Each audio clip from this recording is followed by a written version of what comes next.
ألا يلا بنظرة من العين الرحيمة تداوي كل ما بي من أمراض سقيمة.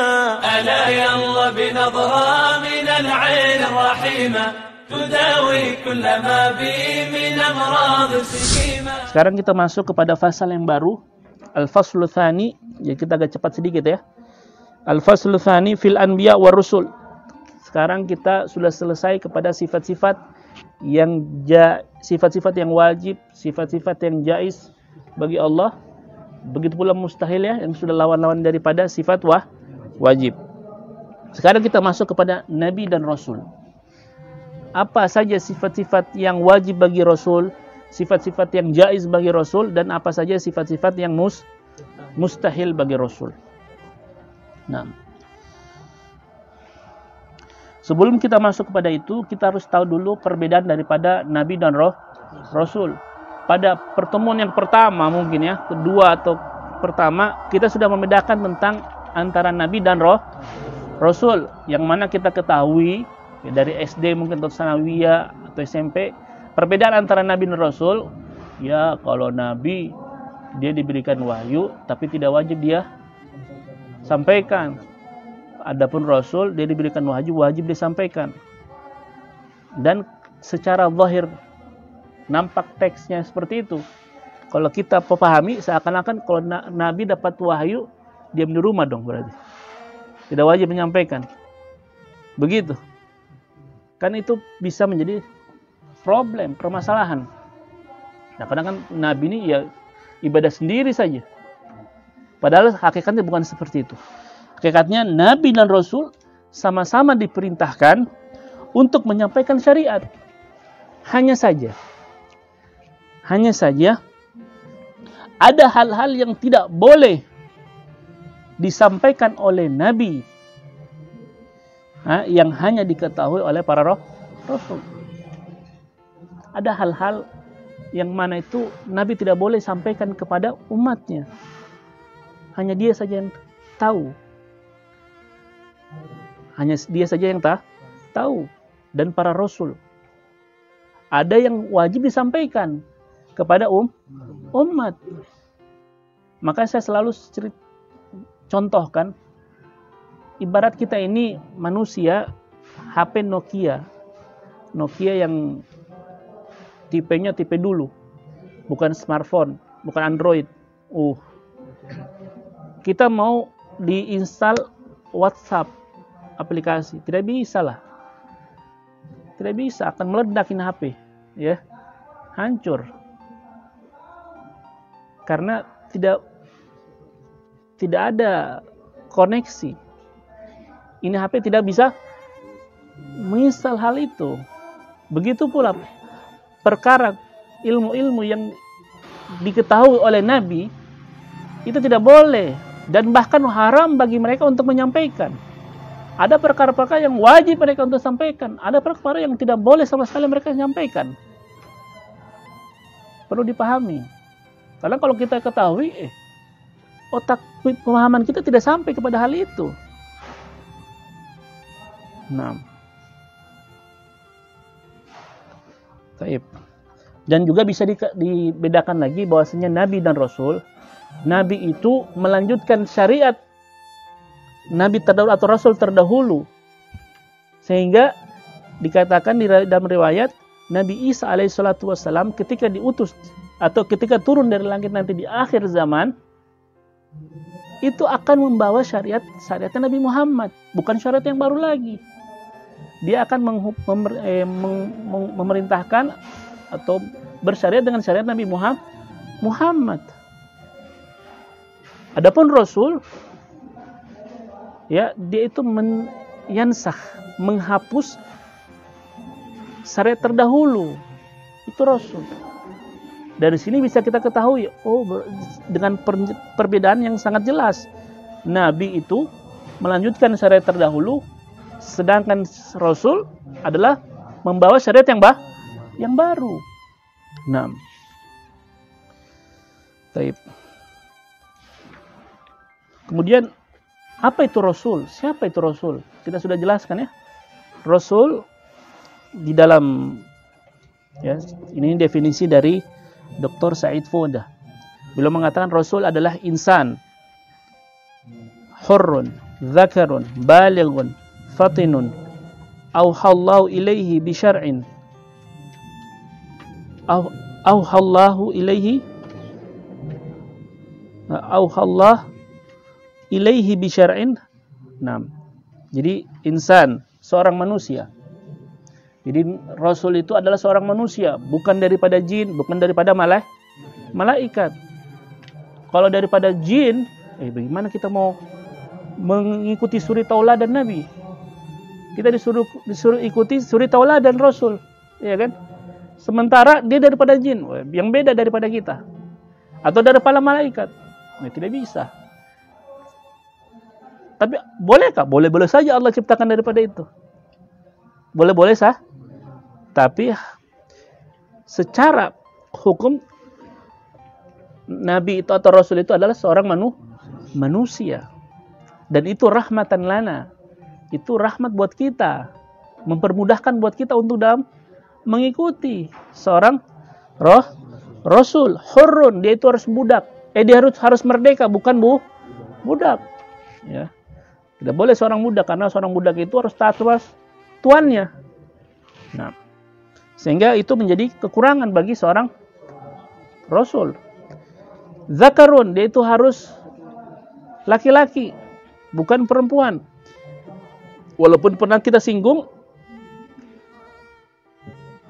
Imam Asy'ari tidak mempertentangkan, ya, tidak mengatakan bahwasanya ada ketidakcocokan antara laki-laki dan perempuan ketika ingin menjadi Rasul. Ya, akan tetapi ketika seorang itu Rasul itu adalah dari lelaki, di situ ada tamamul tabligh. Dakwah sampainya tabligh itu akan lebih sempurna daripada Rasul daripada seorang perempuan, karena seorang perempuan itu fihi nuqsan, ada kekurangan. Banyak halangan. Mau dakwah, sampaikan ajaran Islam dalam masjid, tidak bisa lagi haid. Tidak bisa. Sehingga itu ada hambatan dan kekurangan bagi Rasul dari seorang perempuan. Nah. Kemudian balighun, dia itu harus sudah balik. Ketika dia menjadi Rasul, dia itu sudah tidak boleh dia masih anak kecil. Fatinun, dia mempunyai kecerdasan. Mempunyai kecerdasan yang sempurna. Auhallahu ilaihi bi syar'in. Allah memberikan wahyu kepadanya dengan sebuah syariat. Entah itu sebuah kitab atau tidak ada kitab, penting Allah dia itu mengajarkan syariat yang baru kepada kita. 6.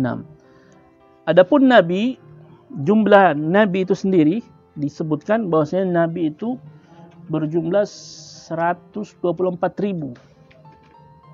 100 yang wajib kita yakini dan imani hanya berapa?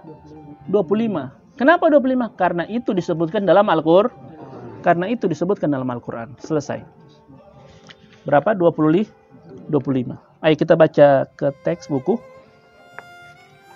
Al-wajibu fi haqqihim, al-jaizu fi haqqihim, ismatuhum, al-mustahil fi haqqihim, adaduhum, al-madhkur fil Qur'an. Al-wajibu fi haqqihim alaihimus salatu wassalam. Qala an-nadhim rahimahullah, berkata Sayyid Ahmad Al-Marzuki, arsala anbiya dhawi fatanah bisidqi wa tablighi wal amanah. Al-mufradat. Mufradat artinya definisi daripada bait syair yang kita sebutkan tadi secara detail. Arsala artinya mengutus, ya. Siapa yang mengutus? Allah. Anbiya. Anbiya adalah jamak daripada nabi. Anbiya pakai u, ya, pakai hamzah terakhir. Di sini tidak disebutkan hamzahnya, dihapus. Kata beliau, siapa? Abu Said Muhammad Al-Maliki, dihapus hamzahnya karena ada darurat dalam syair. Di dalam syair kalau ada darurat apa saja boleh. Kalau untuk syair biar wazannya itu seimbang. Baik. Zawi fatana. Nah, al-fatana itu apa? Kesempurnaan dalam kecerdasan itu sangat sempurna. Jenius lah. Nah, wahiddatul aql fil ilzamil khusum fil muhajamah. Dan akalnya sangat tajam, pikirannya sangat tajam, ya, di dalam memojokkan lawan debatnya di dalam perdebatan. Wa ibtalu da'awihim al-batilah, dan membatalkan klaim-klaim mereka yang batil, yang salah. Klaim mereka bahwasanya Tuhan itu ada dua. Ini mereka dijawab sama Rasul. Nah, Tuhan ada tiga, dijawab sama itu klaim-klaim mereka yang salah. As-sidqu.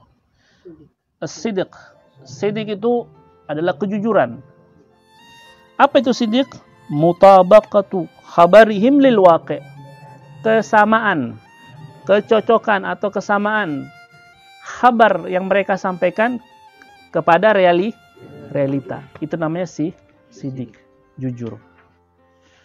Adapun lawan daripada sidq namanya kadzib. Mukhalafatuhu khabarihim lil waqi'.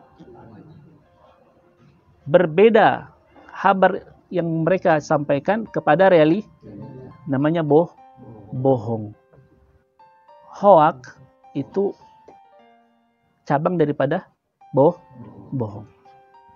No daripada bohong itu sendiri. Taib. Dan penjelasan tentang sidq ini panjang ya sebenarnya. Di buku-buku yang lain di dalam ilmu mantik disebutkan penjelasan daripada sidq. Taib. At-tabligh. Apa itu tabligh? Ta'limuhum nas syara'illallah. Mengajarkan pada manusia syariat-syariat Allah. Liyurshiduhum ila sa'adati fid dunya wal akhirah.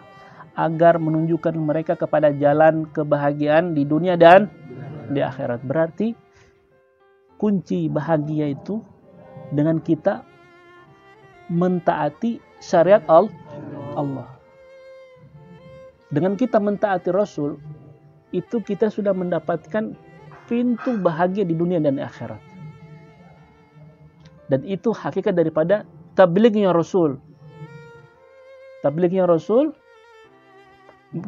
Rasul menyampaikan kepada kita tentang syariat Islam, syariatnya Allah, agar kita sampai kepada bahagia di dunia dan di akhirat. Dan saya ulangi lagi, mengutus Rasul itu boleh sifat yang jaiz bagi Allah. Boleh Allah lakukan, boleh tidak. Sehingga diutusnya Rasul itu rahmatan lil alamin. Al-amanah. Adapun amanah adalah ismatuhum zahiran wa batinan. Dijaganya para rasul daripada perkara-perkara bimanhin, perkara-perkara yang dilarang, yang haram dilakukan. Walau nahya qara, walaupun perkara yang makruh. Sehingga para rasul di masa mudanya, ABG-nya, mereka tidak pernah berbuat perkara yang haram walaupun makruh. Begitu pula perkara makruh. Sehingga diriwayatkan Rasulullah pernah diajak ya di kota Mekah untuk menghadiri seperti acara yang mungkin di situ acaranya cuma hanya mukul-mukul gendang ya. Perkara yang tidak cocok bagi seorang nabi. Seorang yang paling mulia di dunia ini. Yang tidak cocok, yang tidak layak ya. Bukan kita bilang itu perkara haram. Seorang nabi untuk hadir di tempat itu tidak layak. Sehingga Allah Subhanahu wa taala menjaga Rasulullah. Menjaga nabi. Allah berikan kepada Rasulullah pada waktu itu di perjalanannya membawa seekor kambing ya, ngantuk yang sangat berat, sehingga Rasulullah tertidur di perjalanan dan bangun ketika matahari sudah terbit. Ini sebelum ada syariat Islam, sebelum diutus menjadi nabi. Di waktu remajanya seperti itu dijaga oleh Allah, karena dipersiapkan untuk menjadi orang yang paling mulia, dipersiapkan untuk Isra dan Mi'raj, dipersiapkan untuk menjadi pemimpin akhir zaman. Baik, yang berikutnya asyarah. Yajibu ala kulli mukallaf an ya'taqida anna Allah Ta'ala anbiya wa mursalin. Wajib bagi seorang yang mukallaf untuk berkeyakinan bahwasanya Allah Subhanahu wa Ta'ala mempunyai nabi-nabi dan rasul-rasul. Oh, mana ayatnya? Ayo, ayatnya Allah Subhanahu wa Ta'ala berfirman, "Amanar rasulu bima unzila ilaihi min rabbih wal mu'minuna kullun amana billahi wa malaikatihi wa kutubihi wa rusulihi." Garis bawah, wa rusulihi, dan rasul-rasulnya. Jamak daripada rasul. Rusulihi. La nufarriqu baina ahadin min rusulihi. Dan kami tidak membedakan salah satu pun daripada rasul-rasulnya. Bukan satu rasul, tapi rasul. Berarti rasul Allah bukan cuma satu. Banyak. Sehingga kita wajib bagi seorang yang sudah mukallaf.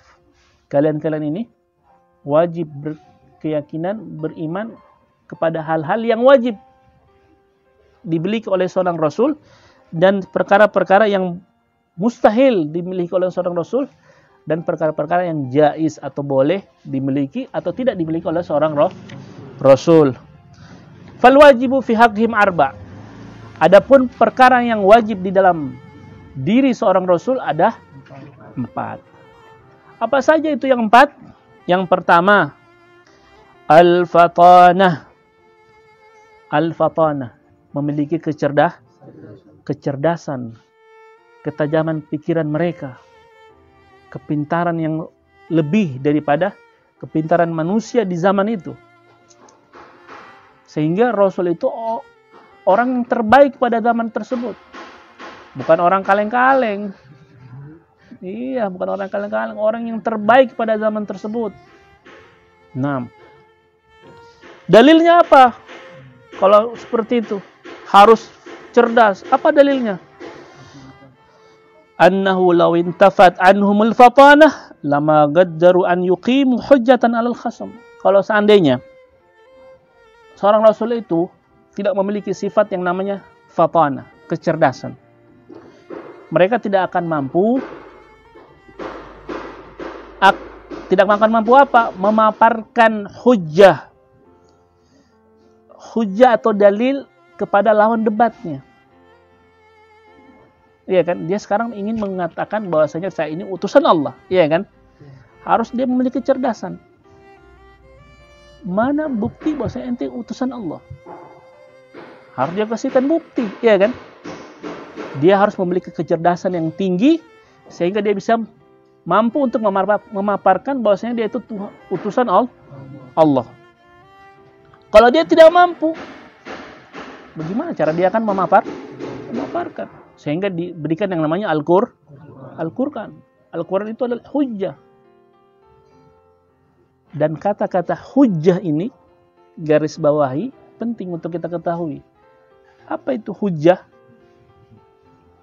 Ketika Allah Subhanahu wa Ta'ala memberikan kepada kita syariat Islam, dan kita sudah mengetahui syariat tersebut, sudah mengetahui tentang tata cara sholat itu sendiri, ya. Ketika Anda tidak melakukan sholat itu sholat akan menjadi hujjah kepada Anda, karena Anda sudah mengetahui. Ada yang bilang begini, saya tidak mau sholat kecuali kalau saya sudah dapat hidayah. Ini lucu lagi nih. Saya tidak mau sholat kecuali saya dapat hidayah. Anda tahu sholat itu bagaimana? Iya, saya tahu sholat. Ruku, sujud, saya tahu cara. Saya tidak mau sholat, kecuali saya dapat hidayah. Ini orang lucu sebenarnya. Anda sudah akan dipertanyakan kepada Allah Subhanahu wa taala di hari kiamat nanti. Dan sholat ini akan menjadi hujah kepada Anda. Akan menjadi bumerang buat Anda. Anda bukan berarti Anda tidak dapat hidayah, Anda sudah dapat hidayah. Anda tahu sholat itu, Anda sudah dapat hidayah sebenarnya. Cuma Anda saja tidak mau untuk sholat. Masalakakum fi sakar. Kenapa kalian masuk dalam neraka sakar? Lam nakum minal musallin. Kita bukan orang-orang sholat. Kita bukan orang-orang sholat. Banyak orang yang mampu untuk sholat, tapi mereka tidak mau sholat. Dan alasannya, belum dapat hidayah. Banyak orang yang diberikan kemampuan untuk haji, tapi mereka tidak mau haji. Bilang, kalau saya pulang haji, saya tidak siap. Saya tidak siap untuk menjadi orang baik. Kan umumnya orang pulang haji, Masya Allah, berubah akhlaknya, berubah sifat. Saya belum siap. Padahal dia punya kemampuan, mau. Cuma dia tidak mau. Dosa seperti itu. Padahal dia sudah mampu. Nah, itu namanya hujjah. Lianna al-Quran dalla fi mawadhi' katsira ala iqamatihim al-hujjah ala al-khasam.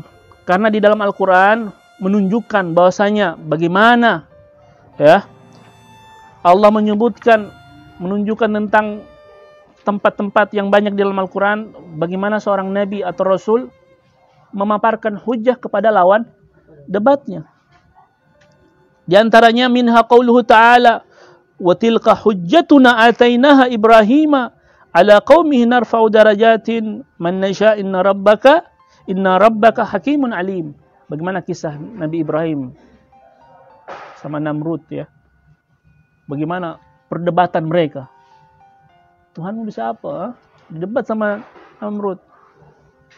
Innallaha ya'ti syamsa minal masyriq.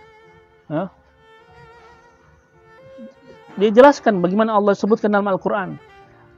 Perdebatan yang sangat luar biasa. Sehingga Allah mengatakan, ya, tilka hujjatuna. Syuf, Allah bilang apa? Tilka hujjatuna. Itulah hujjah kami. Biar nanti di hari kiamat, Allah tanya, ente kenapa tidak sholat? Kenapa? Tidak sholat. Allah tidak suruh kita sholat. Allah tidak suruh. Tapi Allah buktikan, ini loh. Allah sudah utus Rasul ya. Kenapa kau tidak beriman sama saya? Aduh, tidak mampu. Beriman kepada Allah sebenarnya itu mampu. Beriman sama Tuhan, itu dengan akal saja sudah kita katakan mampu.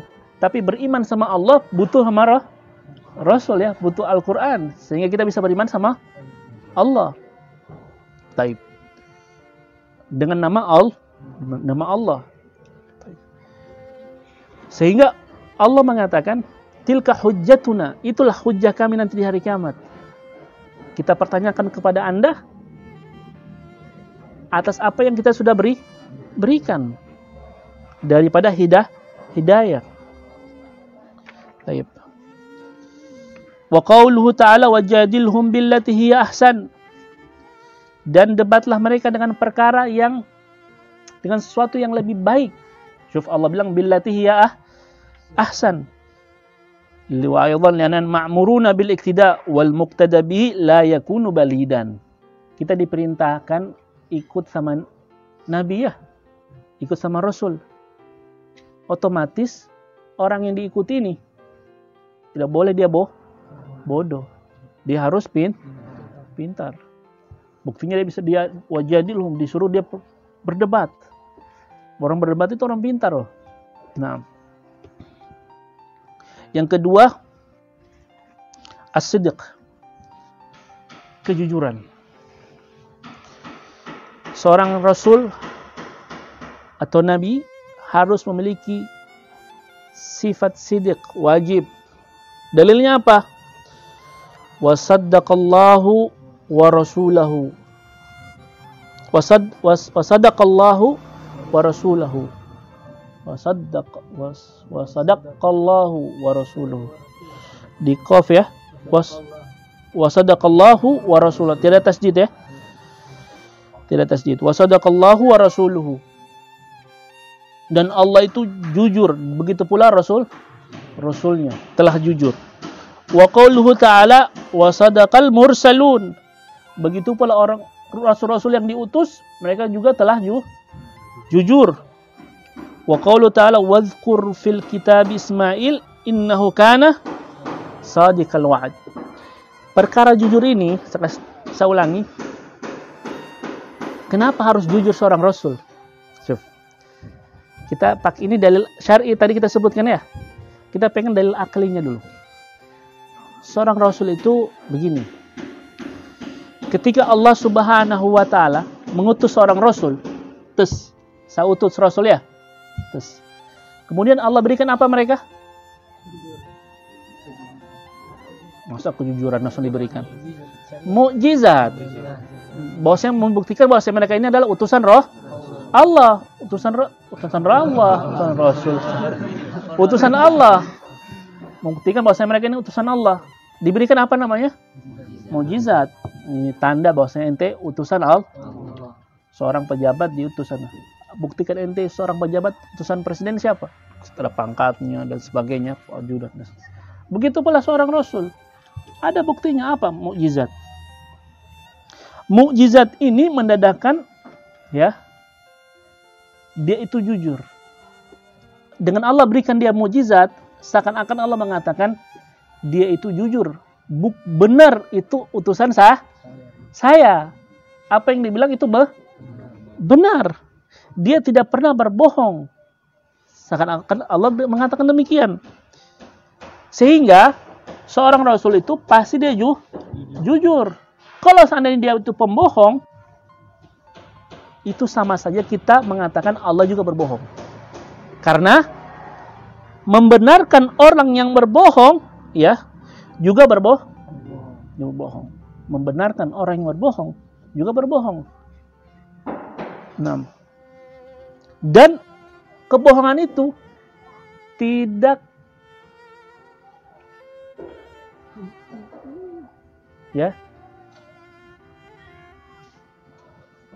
tidak ada hubungannya dengan ilmu Allah dan kalamullah. La yata'allaq al-kadhib bi ilmillah wala bi kalamillah. Baik.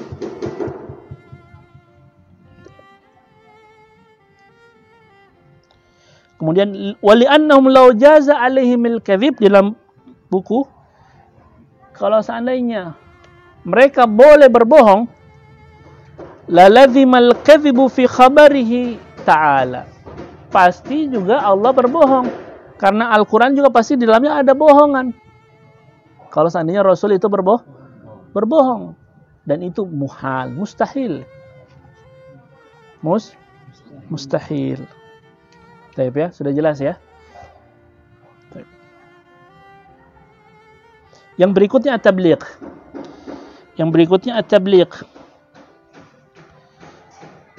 Wad dalilu ala dzalik, dan dalilnya apa? Qauluhu ta'ala ya ayyuhar rasul balligh ma unzila ilaika min rabbika. Wahai rasul, sampaikanlah atas apa yang diturunkan kepadamu. Saya jelaskan kembali, yang diturunkan kepada rasul bukan semua yang diturunkan disampaikan kepada Allah. Yang disampaikan kepada Rasulullah itu wajib semua disampaikan kepada umatnya, tidak. Ada perkara yang harus disampaikan, ada perkara yang haram, yang tidak boleh disampaikan kepada umatnya. Yang tidak boleh disampaikan kepada umat, cukup Rasulnya saja yang tahu. Cukup Rasulnya saya tahu. Umatnya tidak perlu tahu. Karena saya ulangi kembali, kita tidak memiliki kemampuan seperti Rasul. Kalau kita mengetahui, hancur diri kita. Nabi SAW pertama kali melihat Jibril alaihi salam dengan wujud aslinya. Di dalam riwayat disebutkan Jibril itu punya 600 sayap. Berapa? 600. Tingginya setinggi langit. 600. Kita lihat kuntilanak saja lari. Ini Jibril dengan wujud aslinya. Sehingga Rasulullah minta dathiruni, selimuti saya, kedinginan menggigil Rasulullah. Itu sosok yang paling mulia di zaman tersebut ya. Manusia yang paling mulia seperti itu. Ada orang ya, mungkin kita ada lihat Jibril mungkin langsung meninggal ya, mungkin. Saya pernah dengar cerita, ada seorang melihat ular di padang pasir, seorang ular yang sangat luar biasa. Itu pingsan orang tersebut, besoknya rambutnya putih. Saking ketakutan, shock dengan melihat wujud ular tersebut. Ini ular saja, baru ular, belum malaikat. Belum malaikat mungkar nakir gimana nih? Nah.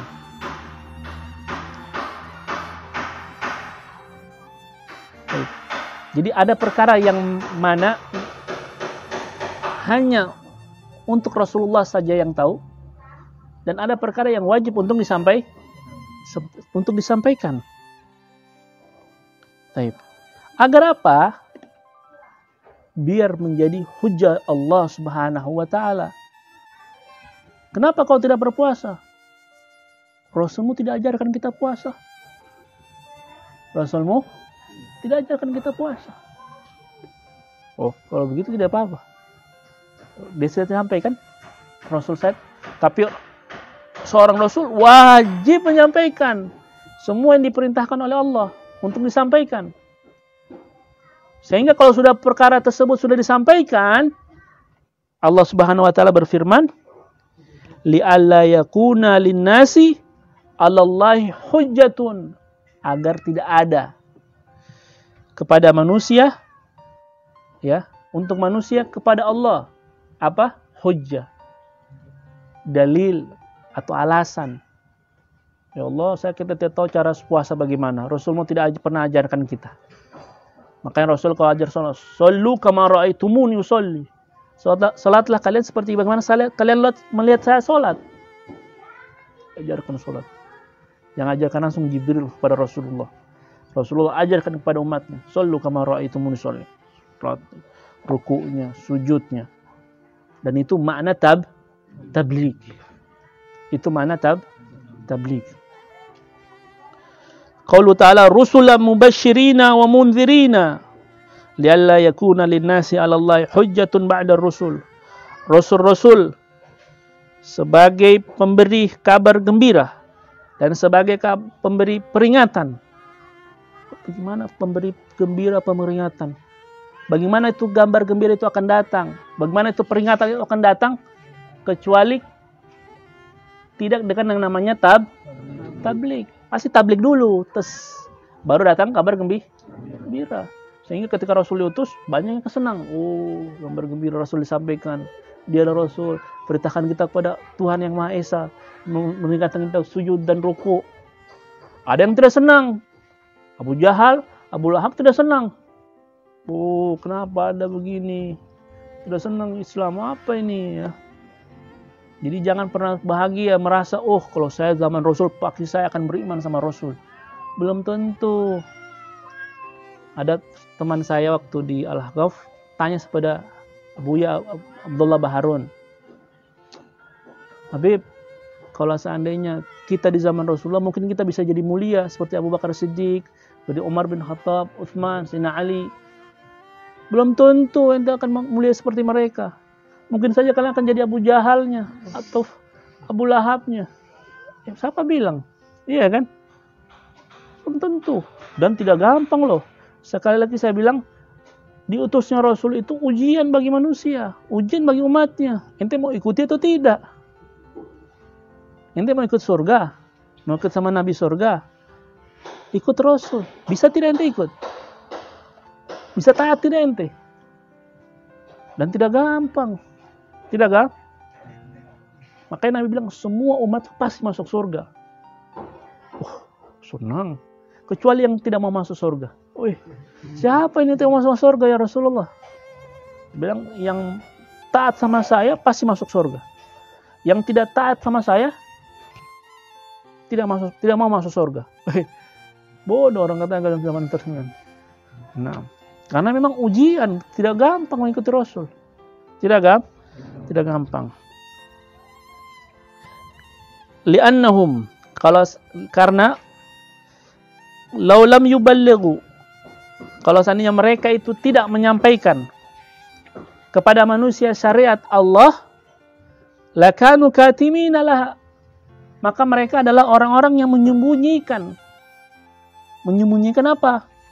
Menyembunyikan syariat Islam, syariat Allah.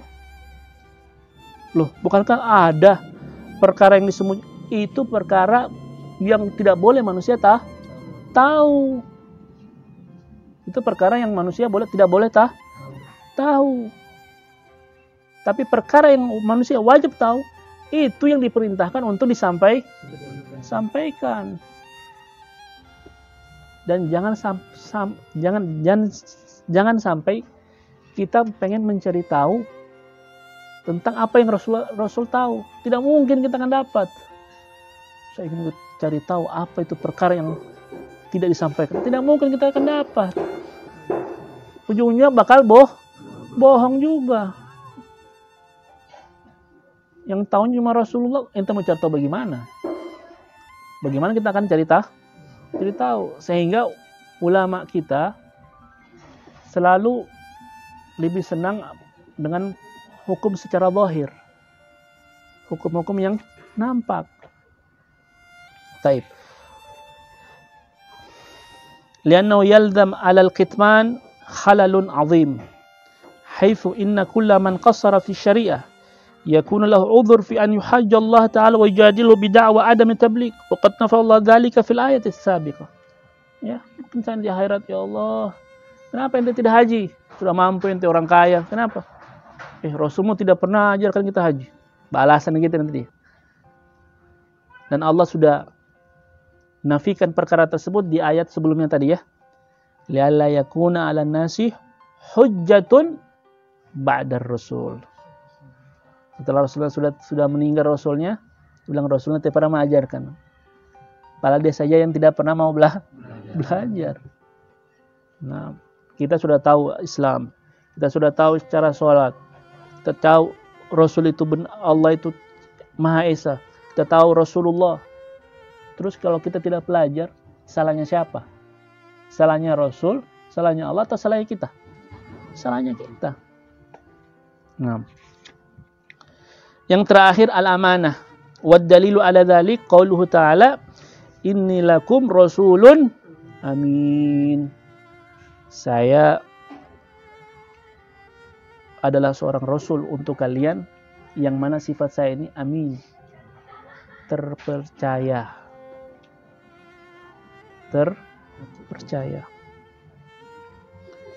Wa qauluhu ta'ala, innallaha la yuhibbul khainin. Sungguhnya Allah tidak menyukai orang-orang yang berkhianat. Nah, Allah tidak menyukai orang-orang yang berkhianat.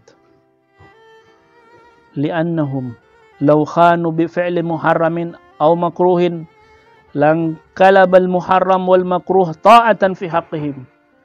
Kalau seandainya Rasul itu berbuat perkara yang haram atau perkara yang makruh, itu akan menjadi perkara haram tersebut menjadi taat. Perkara yang makruh juga akan menjadi sebuah ketaatan. Loh, bukankah Rasulullah pernah berbuat perkara yang makruh? Bedakan. Rasulullah mengerjakan perkara yang makruh bukan karena itu perkara makruh itu, tapi karena Rasulullah ingin menjelaskan kepada umatnya bahwasanya perkara ini bukan haram, tapi makruh. Dan banyak hal tersebut. Di antaranya bukan hanya perkara yang seperti kencing Rasulullah berdiri. Ya, bukan perkara yang haram, tapi itu perkara makruh. Rasulullah jelaskan. Dan itu setelah Rasulullah menjadi Rasul. Namanya bayan. Dari situ mana bayan, untuk menjelaskan. Litubayyinunan linasi. Agar menjelaskan pada manusia. Nah. Lianna Allah Ta'ala amarana bil iktida bihim fi aqwalihim wa af'alihim wa ahwalihim. Nah, sehingga para ulama juga mengatakan kita diperintahkan ini beriman kepada Allah, ya. Kalau seandainya tidak ada Rasul, bagaimana kita beriman kepada Allah? Ya dengan akal kalian, ya. Beriman kepada Allah Maha Esa. Dan itu susah. Tapi mulia. Dan lebih mulia daripada beribadah secara fi'il. Sholat, puasa, gampang. Sholat, puasa, zikir, tahajud, gampang itu. Tapi coba orang-orang seperti itu. Ayo, kita tafakur fi hakillah. Kita tafakur, ayo. Subuh, berapa ini? Nah dulu. Ayo kita ma'rifatullah, kita ajak akal kita ini berpikir tentang apa yang Allah ciptakan ini. Bertafakur. Berat, dia bilang. Berat. Suruh mengetahui sifat-sifat Allah yang wajib. Dengan dalil-dalilnya. Berat ya, akhi. Jangan dulu. Anak surah sholat saya dulu, zikir dulu. Nah, makanya tapi ibadah akliyah itu lebih mulia, lebih agung daripada ibadah fi'liyah. Ibadah yang sifatnya amaliyah. Wallahu a'lam bissawab.